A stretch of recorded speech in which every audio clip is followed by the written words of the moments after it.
Hello hello hello hello students and welcome to Civil Panda. कैसे हैं आप सभी लोग? होप कि आप सभी बहुत अच्छे होंगे और आप सभी की पढ़ाई लिखाई गोलाबारी धुआंधार चल रही होगी। कैसे हैं मेरे सारे प्यारे विद्यार्थी? बहुत अच्छे होंगे और वापस से आप मेरे साथ जुड़ चुके हैं हमारे वॉरियर सीरीज के एक और नए लेक्चर में, जिसमें आप और मैं और आप हम लोग साथ में मिलकर पढ़ने वाले हैं एमपी के करंट अफेयर्स को एज वेल एज एमपी के जीके जीएस के क्वेश्चन डिस्कस करेंगे। जी हाँ, जैसा कि मैंने आपसे कहा था कि हम लोग क्या करने वाले हैं भाई, 10 क्वेश्चन हम लोग एमपी के करंट अफेयर के डिस्कस तो करते ही है, साथ में जो हम डिस्कस करने वाले हैं वो क्या डिस्कस करेंगे, एमपी के जीके, जिसको लास्ट वाली क्लास में हमने हिस्ट्री के बहुत सारे क्वेश्चंस लिए थे और अब जो क्लास हमारी होने वाली है इसमें हम लोग लेने वाले हैं क्वेश्चंस किस चीज के? जी हाँ, हमारे एमपी के रिऑर्गेनाइजेशन से रिलेटेड जो क्वेश्चंस है ना, पुनर्गठन से रिलेटेड जो क्वेश्चंस है उनको हम जो है आज के जीके जीएस में डिस्कस करने वाले हैं, उनके स्टैटिक को डिस्कस करने वाले, क्या क्या कैसे कैसे हुआ था। तो यहाँ पर हम लोग स्टार्ट करने वाले वापस से हमारे क्वेश्चंस को, और आप सभी को जो है फेस्टिव सीजन आ रहा है, बहुत बहुत शुभकामनाएं। जितने भी त्योहार हमारे आगे आने वाले हैं उन सभी की शुभकामनाएं आप सभी को। लेकिन भाई फेस्टिव सीजन के चक्कर में पढ़ाई को अपनी मत भूल जाना, पढ़ाई हमारी कंटिन्यू रहेगी, लेक्चर्स हमारे कंटिन्यू रहेंगे और आप लोगों को पढ़ना भी कंटिन्यू रहेगा। बहुत जल्दी परसों या 2 दिन के अंदर आपके लिए 100 क्वेश्चन का लेक्चर आने वाला है, जिसमें आप लोगों के 2 मंथ का, जी हाँ पिछले 2 मंथ भी नहीं, अगस्त सितंबर अक्टूबर तीनों मंथ का जितना भी करंट अफेयर है वो पूरा इकट्ठा आप लोग पढ़ सकते हैं साथ में। तो वापस से चलते हैं हमारे क्वेश्चंस के ऊपर and here is the question number first. On October 2, 2023, Prime Minister Narendra Modi virtually inaugurated the MEMU train from which city of Madhya Pradesh? 2 अक्टूबर 2023 को प्रधानमंत्री नरेंद्र मोदी ने मध्य प्रदेश के किस शहर से मेमू ट्रेन का वर्चुअल उद्घाटन किया? अब देखो आपके दिमाग में आता होगा मम्मी मेमू ट्रेन क्या है? हमने ट्रेन सुनी है, आपने नया नाम बता दिया मेमू ट्रेन, है ना। इसको कहते हैं main electric multiple unit train. क्या कहते हैं भैया इसे? मैं आपको बता देती हूँ फुल फॉर्म भी इसका, main electric multiple unit train, है ना। फुल फॉर्म ये है। देखिए ये वो ट्रेन्स हैं जो कि किससे चलती है? मेनली भाई इलेक्ट्रिसिटी से चलती है ना। इसका जो शुभारंभ किया जा रहा है मेनली इलेक्ट्रिसिटी से चलती है ना। और इनका प्रयोग जो किया जाता है इंडिया में वो मेनली किस लिए किया जाता है? ऐसी जगहों पर जाने के लिए किया जाता है 200 किलोमीटर से ज्यादा दूरी के लिए जो है मेमू ट्रेन का प्रयोग हम लोग करना ज्यादा बेटर समझते हैं। जी हाँ, बिजली से चलती है और इलेक्ट्रिक से मेमू चलती है। और ध्यान रखना एक और होती है जो हमारे डीजल से चलती है। हाँ जी हाँ, ट्रेन में भी जो है डीजल से चलने वाला इंजन होता है, ट्रेन नहीं लेकिन डीजल से चलने वाला इंजन होता है और उसे हम लोग कहते हैं डेमू ट्रेन। उसे हम क्या कहते हैं भैया? डेमू। क्या कहते हैं भैया? डेमू ट्रेन, है ना। Diesel electric multiple unit train जिसे हम कहते हैं। तो यहाँ पर आपसे पूछा जा रहा है कि 2 अक्टूबर 2023 को प्रधानमंत्री नरेंद्र मोदी मध्य प्रदेश के किस शहर से मेमू ट्रेन का वर्चुअल उद्घाटन किया? वर्चुअल मतलब वो आए नहीं थे, उन्होंने वहां से किया। तो ये किया है कहाँ पर भैया? ग्वालियर में। कहाँ पर किया गया है? ग्वालियर में। तो मेमू ट्रेन आप समझ ही गए होंगे क्या होता है, 200 किलोमीटर से ज्यादा दूरी के लिए इसका यूज किया जाता है। The Prime Minister Shri Narendra Modi virtually inaugurated the newly established Gwalior Samvali rail route from a program organized at Gwalior Fairground and sent Memu train. Okay, this new railway approximately 48 kilometers long, ये कितने का होगा? लगभग 48 kilometre लंबा होगा। Has been constructed at a cost of rupees 411 crore, 411 रुपए की लागत से, 411 करोड़ रुपए की लागत से जो है ये किया जा रहा है। 411 में तो कुछ भी नहीं होगा, है ना। ट्रेन का टिकट भी नहीं आता अब तो 411 में। आप जाकर देखिए वंदे भारत का टिकट कितना महंगा है। When did Chief Minister Shivraj Singh Chauhan launch the metro trial run in Bhopal? मुख्यमंत्री शिवराज सिंह चौहान ने भोपाल में मेट्रो ट्रायल रन का शुभारंभ कब किया है ना। आपको पता होगा कि भाई एमपी में 2 जगह जो है मेट्रो सर्विसेज लॉन्च होने वाली है। कौन कौन सी भैया? एक तो इंदौर में और एक भोपाल में। और अभी एक कौन सा प्रस्तावित है? तो आपको पता होगा कि जबलपुर जो है वो अभी प्रस्तावित है ना, कि जबलपुर में भी जो है मेट्रो ट्रेन स्टार्ट किए जाने वाली, लेकिन अभी भी इसका कंफर्मेशन नहीं मिला है। तो यहाँ पर आपसे पूछा जा रहा है कि ट्रायल रन कब हुआ, रूट बना हुआ है, ट्रायल रन कब किया गया? तो ध्यान रखिएगा भोपाल में किया गया ट्रायल रन, और ये कब किया गया? 3 अक्टूबर को किया गया है। कब किया गया है बेटा? 3 अक्टूबर को ये किया गया है। और इसके बारे में हम लोग थोड़ी सी जानकारी ले लेते हैं। The inauguration programme of the trial run took place at Subhash Nagar depot. The metro train was operated from Subhash Nagar station to Rani Kamlapati station. कहां से कहां तक चले ट्रायल रन? ये भी ध्यान में रखिएगा भाई, सुभाष नगर स्टेशन से लेकर तो रानी कमलापति स्टेशन तक चलिए। The approved cost of Bhopal metro rail project is 6,941 crore, 6,941 crore रुपए की लागत से ये बना है। In the first phase metro rail work is going on about 30.95 kilometre इन भोपाल। कितने किलोमीटर चलेगा भाई? 30.95 किलोमीटर चलेगा। Next question, Chief Minister Shivraj Singh Chauhan announced to make Bhamori and Sultanganj Tehsil of which district of Madhya Pradesh? मुख्यमंत्री शिवराज सिंह चौहान ने मध्य प्रदेश के किस जिले में भमोरी और सुल्तानगंज को तहसील बनाने की घोषणा की है? जी हाँ, दो नई तहसील बनने की तैयारी में है, अभी तक बनी नहीं है, सिर्फ घोषणा की है ना। और आपको पता है हमारे घोषणा करके किसी चीज को बनाने में क्या लग जाता है, सालों का समय लग जाता है। तो वही अब लेकिन हमको पता तो करना पड़ेगा कि ये कहाँ कहाँ पर है। तो बेटा भमोरी वाला जो एरिया है वो कहाँ पर है? सीहोर में। कहाँ पर है भैया? नहीं, हाँ, रायसेन के उसमें आता है ना। किस में आता है भाई? बेरसिया की तहसील है भोपाल में, है ना। बेरसिया की जो है तहसील, बेरसिया तहसील में आता है कौन? हमारा भमोरी। इसमें आता है बेरसिया तहसील में जो है हमारा भमोरी आता है, जो कि भोपाल में है। और यहाँ पर आपसे पूछा जाए कि सुल्तानगंज कहाँ पे आता है, तो भैया सुल्तानगंज जो पड़ता है वो पड़ता है आपका रायसेन जिले में, है ना। कौन से जिले में पड़ता है भैया? रायसेन जिले में पड़ता है ना। तो यहाँ पर आपको देखिए भोपाल तो दिया हुआ नहीं है कहीं, लेकिन हमको क्या दिया हुआ है? रायसेन दिया हुआ है। तो हम लोग जो है इसको टिक लगा सकते हैं, ए को। कौन सा भैया? रायसेन को। ठीक है, आप ए को टिक लगा सकते हैं यहाँ पे। थोड़ा सा और डिटेल ले लेते हैं। Along with this a new building and auditorium, इसके साथ साथ क्या हो रहा है? एक नई building and auditorium of the district will be built in the Begumganj. Begumganj में एक नया ऑडिटोरियम और बिल्डिंग बनने वाली है। And a new buildings of government girls high secondary schools of Begumganj and Bhamori will be approved. और बेगमगंज और भमोरी में क्या होने वाला है? Government girls high school, higher secondary school जो है बनने वाला है। Chief minister Shivraj Singh Chouhan inaugurated the Semri reservoir tap water supply scheme worth about 100 crore in Raisen. Raisen में एक और भाई स्कीम चालू होने वाली, टैप वाटर सप्लाई स्कीम, जो जिसमें लगभग 100 करोड़ रुपए की लागत लगेगी। हमको इतना याद नहीं रखना लागत कितनी लगनी है, हमको इतना याद रखना है कि ये स्टार्ट कहां पर किया जाए। तो यहाँ पर क्या लिखा हुआ भैया? कहाँ किया जा रहा है? रायसेन में जो है ये स्टार्ट किया जा रहा है। नेक्स्ट चलते हैं। Which day did Chief Minister Shivraj Singh Chauhan perform the भूमि पूजन of the State Media Center? मुख्यमंत्री शिवराज सिंह चौहान ने किस दिन को स्टेट मीडिया सेंटर भूमि पूजन किया? आपको पता होगा मीडिया सेंटर से हमको, मुझे एक बात और याद आ गई, जर्नलिस्ट हमारा एक्ट बनने वाला है ना। जर्नलिस्ट एक्ट की आपने बात की होगी, है ना। उस एक्ट, अच्छा वो एक्ट जो है कब बनने वाला है, क्या है उसमें, मैंने इसकी डिटेल भी आपको दी है। तो फटाक से मुझे कमेंट करके जरूर बताइएगा कि एक्ट किससे रिलेटेड है, क्या है रिलेटेड ये एक्ट। तो भैया ये सेंटर कहाँ पे बनने वाला है? State media centre. पहली बात तो मैं आपको बता दूं, ये बनने वाला है आपका भोपाल में। कहाँ पर बनने वाला है, किस दिन को बनने वाला है ये तो हम देखेंगे, लेकिन बनने कब वाला है भैया? भोपाल। कहाँ बनने वाला है? ये भोपाल में बनने वाला है। यदि आपसे पूछ लिया जाए किस दिन को जो है भूमि पूजन किया गया इसका, तो 3 अक्टूबर को। कब किया गया बेटा? 3 अक्टूबर को जो है इसका भूमि पूजन किया गया है। नेक्स्ट पे चलते हैं शिव 3 अक्टूबर। ठीक है। Which city of Madhya Pradesh will be met a metropolitan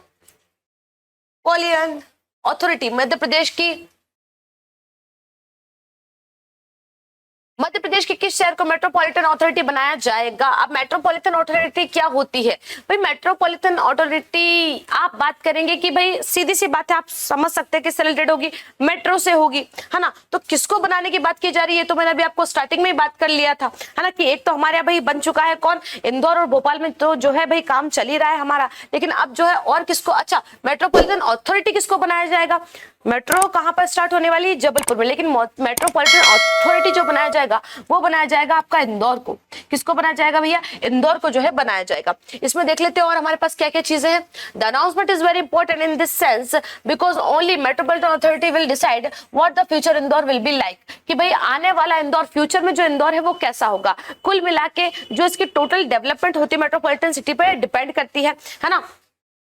तो इसलिए पूछा जा रहा है कि भाई इंदौर आने वाले समय में कैसा होगा, ये पूरी तरीके से डिपेंड करेगा कि वो कैसे काम करती है अथॉरिटी हमारे यहाँ। This authority will work towards making Indore a systematic managed planned and metropolis, कि भाई ये जो अथॉरिटी काम करेगी किस पे, कि इंदौर को एक सिस्टमैटिक रूप से, एक मैनेज्ड रूप से किस तरीके से एक नई सिटी, एक स्मार्ट सिटी, वैसे तो हमारा टॉप पे स्मार्ट सिटी है लेकिन फिर भी और इसे कैसे डेवलप किया जा सकता है, फ्यूचर का इंदौर और कैसा लगेगा। जैसा आपने देखा होगा, यदि आप अभी इंदौर में आकर देखेंगे तो जगह जगह पर भाई आपको कंस्ट्रक्शन ही कंस्ट्रक्शन दिखेगा। क्यों भाई? जगह जगह ओवर ब्रिजेस बनाए जा रहे हैं, सब कुछ बनाया जा रहा है, मतलब इंदौर जो है भाई साहब गजब लगने वाला है।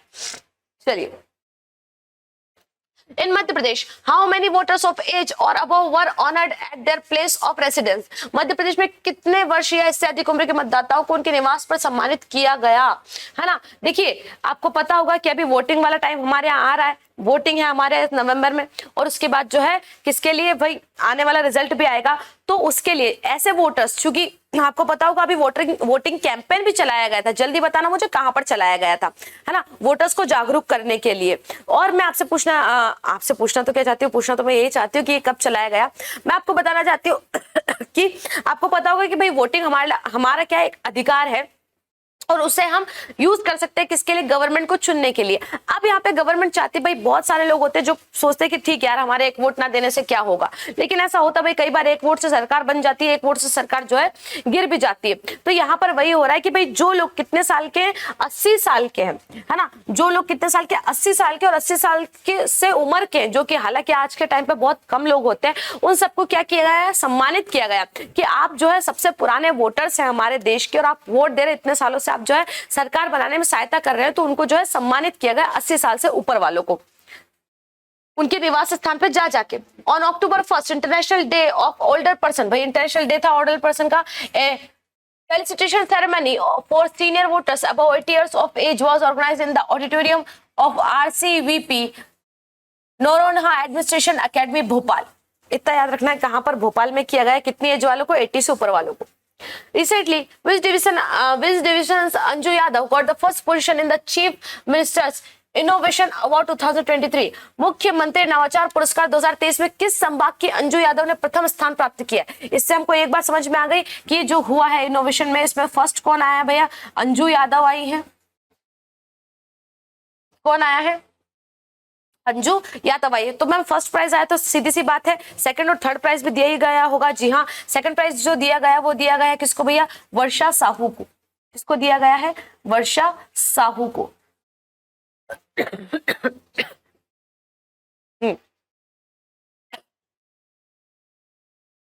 और थर्ड दिया गया है सागर ठाकुरिया को। किसको दिया गया है? सागर ठाकुरिया को, है ना, सागर ठाकुरिया को। सागर ठाकुरिया जो है बेटा ये रीवा से रिलेटेड है ना, रीवा जिले से है। और वर्षा साहू जो है ये सागर से है। तो और आपसे पूछा जा रहा है कि जो है अंजू यादव कौन से जिले से? रीवा, ग्वालियर, सागर या उज्जैन? तो रीवा से तो हमारे कौन है? सागर ठाकुरिया जी हैं। सागर से कौन है? हमारी वर्षा साहू जी हैं। तो आपसे यहाँ पूछा जा रहा है कि भाई अंजू यादव कहाँ से है? तो ध्यान रखिएगा ये जो है ये ग्वालियर से है। कहाँ से? अंजू यादव जी जो रिलेटेड है कहाँ से है, कौन से जिले से? ग्वालियर जिले से। आगे चलते हैं। ये बातें तो मैंने आपसे कर ली, ठीक है। अच्छा, कहाँ किया गया है ऑर्गेनाइज, ये भी ध्यान रखना। संस्कृति भवनम महर्षि पतंजलि संस्कृत संस्थान भोपाल में किया गया है ना। ये सेरेमनी कहाँ पर हुई है? महर्षि पतंजलि संस्कृत संस्थान भोपाल में किया है, हुई है। Next question. Recently, who from Madhya Pradesh has been chosen the winner of Mrs. India? She is India's People's Choice Award. हाल ही में मध्य प्रदेश के किस जिले की मिसेज इंडिया, है ना, मिसेज इंडिया, एमपी की Mrs India, she is India's people's choice award का winner चुना गया? चेतना तिवारी, डॉक्टर स्मिता पाठक, नेहा गीते या रीता फारिया? किसको चुना गया है भैया? ये चीजें बहुत ज्यादा इंपॉर्टेंट है भाई, एग्जाम में आने जैसे क्वेश्चन है, तो ध्यान रखिएगा। नेहा गीते जी को। किसको चुना गया है बेटा? नेहा गीते जी को जो है Mrs India, she is India people's choice award में विनर चुना गया। फर्स्ट नंबर पे आई है ये। रिसेंट रेसिडेंट ऑफ इंदौर कहाँ की? इतना भी ध्यान रखिएगा, कभी आपसे डायरेक्ट पूछ लिया जाता है कि भाई कहाँ से रिलेटेड है, तो आप बता भी देंगे, है ना। कहाँ से रिलेटेड है ये? इंदौर से रिलेटेड है। Where has the National Sindhi theatre festival been organised? राष्ट्रीय सिंधी रंगमंच महोत्सव का आयोजन कहाँ किया गया? भोपाल, जबलपुर, ग्वालियर या इंदौर? कहाँ पर किया गया है सिंधी रंगमंच का? आपको पता होगा कि सिंधी हमारे जो है एक बहुत इंपॉर्टेंट कम्युनिटी है हमारे यहाँ के, हमारे इंडिया के लिए, एज वेल एज जो है हमारे यहाँ के इकोनॉमिकल, हमारे यहाँ के सिस्टम के लिए बहुत ज्यादा इंपॉर्टेंट है ना।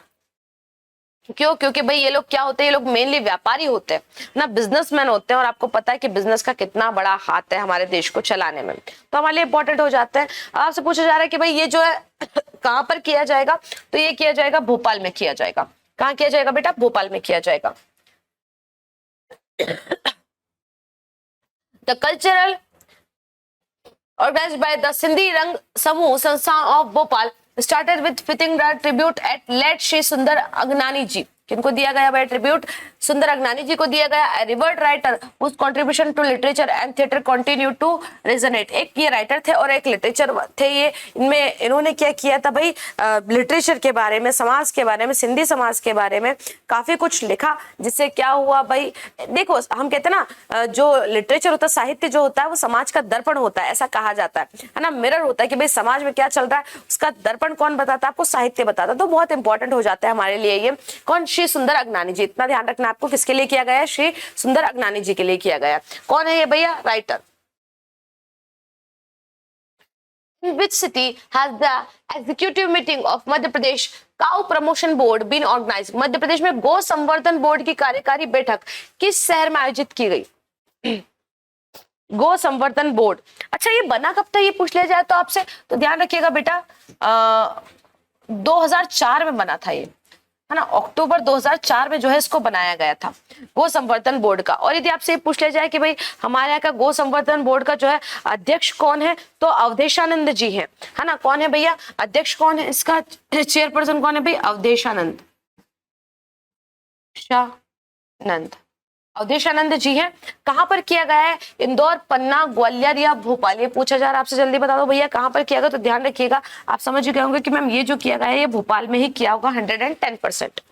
आगे चलते हैं, थोड़ा सा और डिटेल लेते हैं। It has been decided to constitute cow cabinet for conservation and promotion of cattle in the state in Bhopal.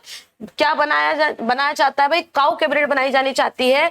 किसके लिए? कंजर्वेशन के लिए। कैटल मतलब मवेशियों के। Animal husbandry, forest, panchayat and rural development, revenue, home and farmers welfare departments will be include in the cow cabinet. अब देखिए cow जो है हम जानते हैं कि एनिमल है, हमारे लिए बहुत ज्यादा इंपॉर्टेंट है ना, दूध वूध सब कुछ हमें मिलता है जो कि हमारे लिए बहुत इंपॉर्टेंट हो जाता है ना। तो किस किस अथॉरिटीज को इसमें लिया गया है? सबसे पहले animal husbandry, forest, panchayat and rural development को, revenue, home and farmers welfare departments को जो है इसमें इंक्लूड किया गया है काउ कैबिनेट में। The first meeting will be held on Gopashtami. किस दिन हुई है भैया फर्स्ट मीटिंग इसकी? गोपाष्टमी के दिन हुई है, on 22 November at 12 noon at cow sanctuary, Agar Malwa. कहां पर हुई है ये भी ध्यान रखिएगा, आगर मालवा में। कहां पर होगी भैया? आगर मालवा में होगी। आगर मालवा में होगी, हुई नहीं है, आपको पता है 22 नवंबर, अभी तो जो है नवंबर स्टार्ट ही हुआ है, आज तो 1 ही तारीख है ना। तो भाई नवंबर में होगी गोपाष्टमी के दिन। चलिएगा अब यहां से हमारे शुरू हो जाते हैं जीके के क्वेश्चन, जो कि मैंने आपको बताया किससे है, आज के रीऑर्गेनाइजेशन से, एमपी के ऑर्गेनाइजेशन से रिलेटेड है। After independence, which of the following separate states was Central India not formed? स्वतंत्रता के उपरांत सेंट्रल इंडिया को निम्न से किस पृथक राज्य के रूप में गठित नहीं किया गया, है ना। किस राज्य को, जो पृथक राज्य उस टाइम पे नहीं बनाया गया? मध्य प्रदेश, विंध्य प्रदेश, मध्य भारत एवं भोपाल या छत्तीसगढ़? पृथक राज्य नहीं बनाया गया। तो आपको यहाँ पे देखते ही पता चल जाएगा कि मैम जो है छत्तीसगढ़ का उस टाइम पे आफ्टर इंडिपेंडेंस कोई भी नामो निशान नहीं था, ये तो हमें जो है बहुत बाद में मिला, 2000 के समथिंग में मिला। अच्छा, और आज आपको पता होगा कि आज हमारा क्या है? मध्य प्रदेश दिवस भी है। आज के दिन मध्य प्रदेश बना था। When was the State Reorganization Commission established? राज्य पुनर्गठन आयोग की स्थापना कब की गई? 29 दिसंबर 1953, 29 दिसंबर 1953, 29 दिसंबर 1952, 29 दिसंबर 1954 या 29 दिसंबर 1951? कितने क्लोज ऑप्शन दिए? डेट तो सेम दिए। मैं आपको पहले ही बता दूं, स्टेट रिऑर्गेनाइजेशन कमीशन को जो है फजल अली कमीशन भी कहा जाता है। क्या कहा जाता है बेटा? फजल अली कमीशन भी कहा जाता है, क्योंकि फजल अली की जो थे इसके हेड थे, है ना, इसके अध्यक्ष थे, उनकी अध्यक्षता में जो है ये बनाया गया था। साथ ही साथ मैं आपको बता दूं इसमें जो कौन कौन थे, इसके 2 सदस्य और थे, के एम पणिक्कर जी और हृदयनाथ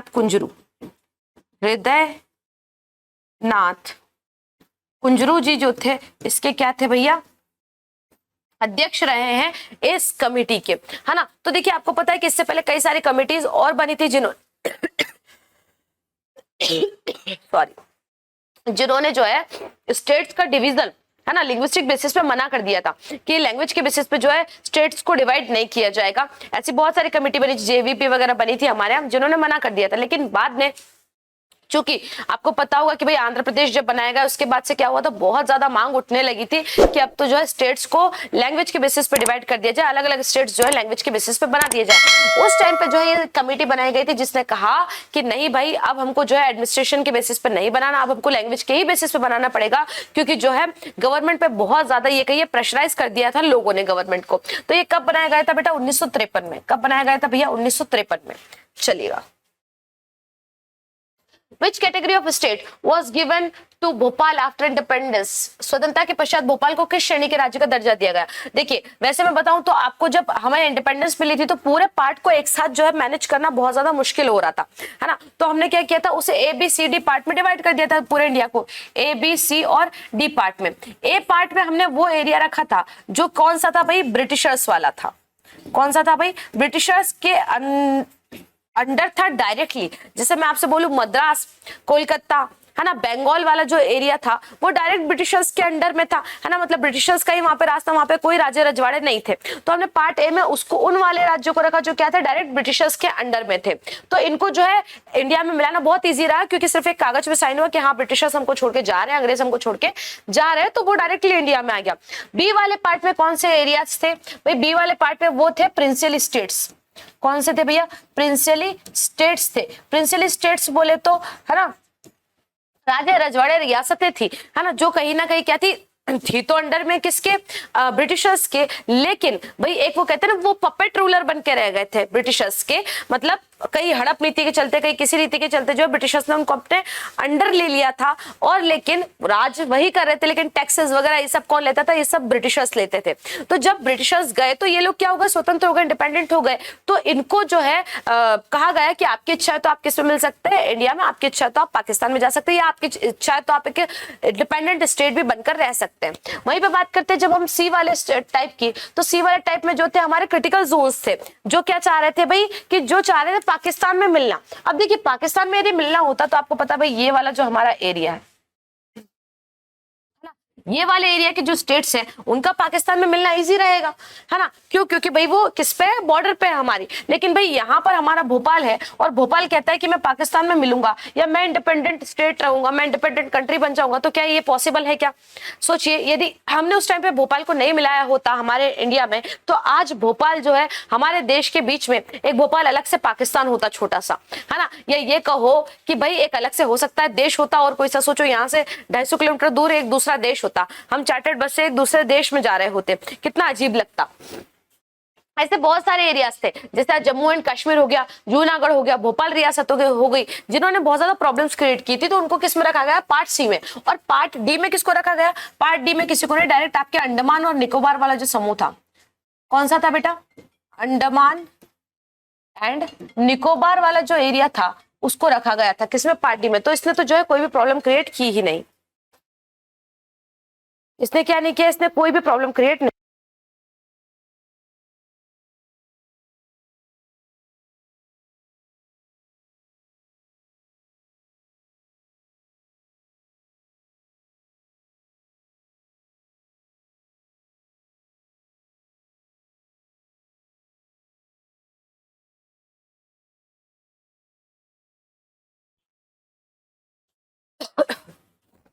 चलेगा।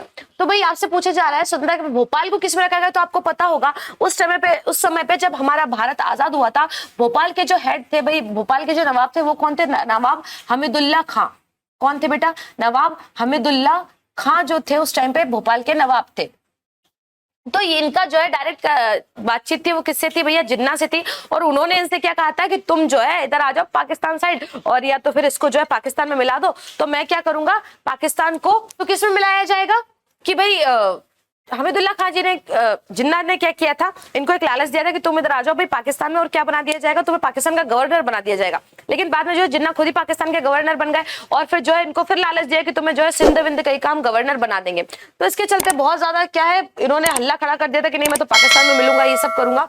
तो उसके चलते चूंकि हमारे किस में आ गए थे? क्रिटिकल जोन में आ गया था। इस कारण से इसको किस में रखा गया था भाई? पार्ट सी में। किस में रखा गया था? भोपाल को पार्ट सी में रखा गया था। नेक्स्ट क्वेश्चन चलते हैं। Central India was formed by combining how many principal state? Madhya Bharat का गठन कितनी रियासतों को मिलाकर किया गया था?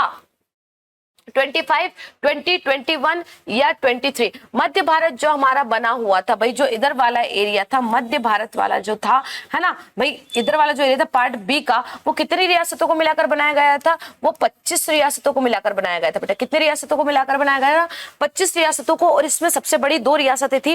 वो कौन सी रियासतें थी? तो आपको पता होगा, ग्वालियर जो सिंधियास का था और इंदौर जो होलकर्स का था, है ना भाई। इसी कारण से जो है बहुत ज्यादा प्रॉब्लम्स भी क्रिएट हुई थी,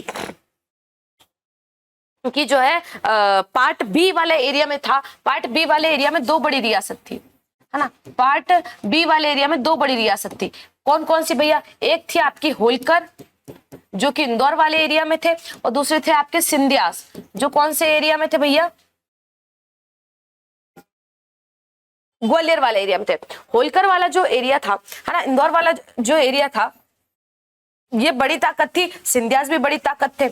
लेकिन जब हमारा बी पार्ट बना तो भाई सीएम तो किसी एक को ही बनाया जाएगा। तो यदि होलकर्स को बना देंगे तो भाई सिंधियास नाराज हो जाएंगे, सिंधियास में से किसी को बना दिया जाएगा तो होलकर्स नाराज हो जाएंगे। तो इस कारण से जो है इस पार्ट का जो सीएम बनाया गया था वो किसको बनाया गया था भाई? लीलाधर जोशी जी को। किसको बनाया गया था? लीलाधर जोशी जी को। लेकिन इनकी भी मान सम्मान बना रहे, इस कारण से जो है बी पार्ट का राज प्रमुख बनाया गया था। क्या बनाया गया था बेटा? राज प्रमुख बनाया गया था। राज प्रमुख बनाया गया था। किसको बनाया गया था? जिवाजी राव सिंधिया जी को। किसको बनाया गया था भाई? जिवाजी राव सिंधिया जी को। जिवाजी राव सिंधिया जी को जो है इसका राज प्रमुख बनाया गया था। और वहीं पर भाई होलकर्स को इस बात से बुरा ना लगे तो हमारे जो यशवंत राव जी थे, है ना, यशवंत राव होलकर जी थे, उनको जो है उप राज प्रमुख बनाया गया था। उप राज प्रमुख जो है इनको बनाया गया था। और फिर आपको पता होगा इसकी जो क्या थी, इसकी जो कैपिटल्स थी वो क्या रहती थी? 6 महीने इंदौर रहती थी और 6 महीने क्या रहती थी? ग्वालियर रहती थी। दोनों को बुरा ना लगे, है ना। जो भाई ग्रीष्मकालीन थी, है ना, समर कैपिटल जो थी वो कौन सी थी? इंदौर थी, होलकर्स थे। और जो इनकी विंटर कैपिटल थी वो कौन सी थी? ग्वालियर थी, जिसमें सिद्धार्थ थे। चलिएगा आगे चलते हैं। What was the number of district in Madhya Pradesh on 1 November 1956? 1 नवंबर 1956 को मध्य प्रदेश में जिलों की संख्या कितनी थी?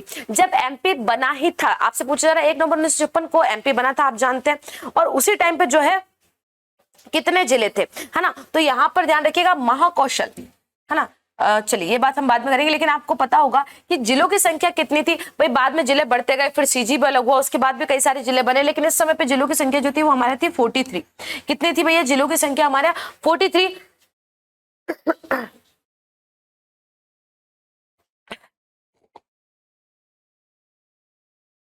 Just a second.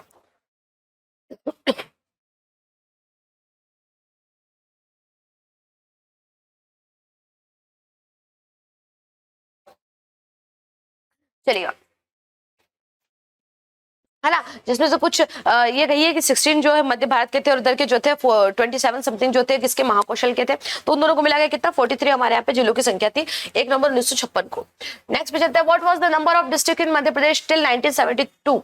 1972 में जिलों की संख्या कितनी थी भाई? पहले तो कितनी थी? 43 थी, 43 थी। लेकिन भाई हमारे एमपी की राजधानी जो बनाया गया था वो किसको बनाया गया था? भोपाल को बना दिया गया था। जी हाँ, भोपाल को एमपी का जो है कैपिटल बना दिया गया था। लेकिन उस टाइम पे भी जो भोपाल था वो अंडर ही था। किसके अंडर था भैया? सीहोर डिस्ट्रिक्ट की एक तहसील हुआ करती थी भोपाल। जी हाँ, भोपाल कोई अलग से डिस्ट्रिक्ट नहीं था। तो 1972 में भोपाल को, किसको भैया? भोपाल को, साथ में राजनांदगांव को, है ना, राजनांदगांव को, दोनों को जो है अलग अलग किया गया। 2 अलग अलग क्या बनाई गई? जिले बनाए गए। क्या बनाए गए? 2 अलग अलग जिले बनाए गए। राजनांदगांव जो है वो आज कहाँ जा चुका है? वो सीजी में जा चुका है। आपने देखा होगा राजनांदगांव आप कहीं भी नहीं पढ़ते, वो भी सीजी में जा चुका है। लेकिन उस टाइम पे भाई 43 + 2 तो कितने हो गए टोटल? 45। तो 1972 में हमारे जो जिलों की संख्या थी वो कितनी हो गई थी? 45 हो चुकी थी। आगे चलते हैं। How many districts were formed on the recommendation of V.R. Dubey Committee on 25 May 1998? 25 मई 1998 को आरवी दुबे समिति की अनुशंसा पर कितने जिलों का गठन किया गया था? कितने डिस्ट्रिक्ट्स बनाई गई थी? आरवी दुबे ने कहा था। तो ध्यान रखिएगा, लगभग कितने बनाए गए थे? लगभग 10 नए जिले बनाए गए थे, है ना। 10 नए जिले बनाए गए थे। लेकिन ये 10 के 10 अभी एमपी में नहीं है। इनमें से केवल अब 4 ही जो है एमपी में रहे हैं, है ना। आपको पता होगा सीजी जब अलग हुआ तो हमने जो है 16 जिले सीजी को दे दिए थे। तो 4 ही है, जिसमें बड़वानी, श्योपुर, डिंडोरी और कटनी, ये चारों आते हैं। कौन कौन से आते हैं भैया? बड़वानी, बड़वानी, श्योपुर, डिंडोरी और कटनी। तो कितने नए जिले बने थे भाई? 10 नए जिले बने थे। बी वाला हमारा करेक्ट ऑप्शन होगा। आगे चलते हैं। What was the number of divisions and district in Madhya Pradesh till the year 1998? वर्ष 1998 तक मध्य प्रदेश में संभाग और जिलों की संख्या कितनी थी? ये आपसे पूछा जा रहा है कि भाई कितनी थी संभाग और जिलों की संख्या 1998 तक। तो जल्दी जल्दी बताइए भैया कितनी थी। मैं आपको बता दूं, ये तो 25 मई को हमारे, देखिए पहले हमारे कितने थे? 45 थे, है ना। 45 के बाद 10 और बने 25 मई को, तो कितने हो गए भैया? 55 हो गए, है ना। लेकिन बाद में जो है जुलाई में 6 और नए बने थे। कितने बने थे? जुलाई में 6 नए जिले और बने, तो 55 प्लस 6 कितना हो गया हमारा? 61। कितने हो गए थे हमारे? टोटल 61 डिस्ट्रिक्ट हो चुके थे। और डिविजन कितने हो चुके थे हमारे? तो 8 डिविजन थे। कितने हो गए थे भैया? 8 डिवीजन और लगभग 61 डिस्ट्रिक्ट हमारे यहाँ हो चुके थे। According to the Madhya Pradesh Reorganization Bill 2000, how many districts from Madhya Pradesh were included in Chhattisgarh? कि भाई मध्य प्रदेश पुनर्गठन विधेयक के अनुसार मध्य प्रदेश से कितने जिले छत्तीसगढ़ में शामिल किए गए? भाई 61 जो हमारे टोटल जिले थे, उनमें से 16 जिले किसको दे दिए गए थे भैया? सीजी को दे दिए गए थे। किसको दे दिए गए थे? 16 जिले जो है सीजी को दे दिए गए थे। तो अब आप खुद ही पहचान लीजिए, वापस से एमपी में जो जिलों की संख्या रह गई थी वो कितनी रह गई थी? 45। 16 जो डिस्ट्रिक्ट थे वो किसको दे दिए थे हमने? सीजी को दे दिए थे। और आज का लास्ट क्वेश्चन फटाक से, What was the number of division and district in the state 1 November 1956? 1 नवंबर 1956 को मध्य प्रदेश में संभाग और जिलों की संख्या कितनी? जब मध्य प्रदेश बना ही था, है ना। आपसे पूछा जा रहा है जब मध्य प्रदेश बना ही था, तो आपको पता है कि जब मध्य प्रदेश बना था तो इसमें 45 डिस्ट्रिक्ट्स थी। तो 45 डिस्ट्रिक्ट्स कहाँ कहाँ दी हुई है भैया? यहाँ नहीं दी हुई है, यहाँ पर नहीं दी हुई है। और डिविजन कितने थे? तो ध्यान रखिएगा, जस्ट अ सेकेंड।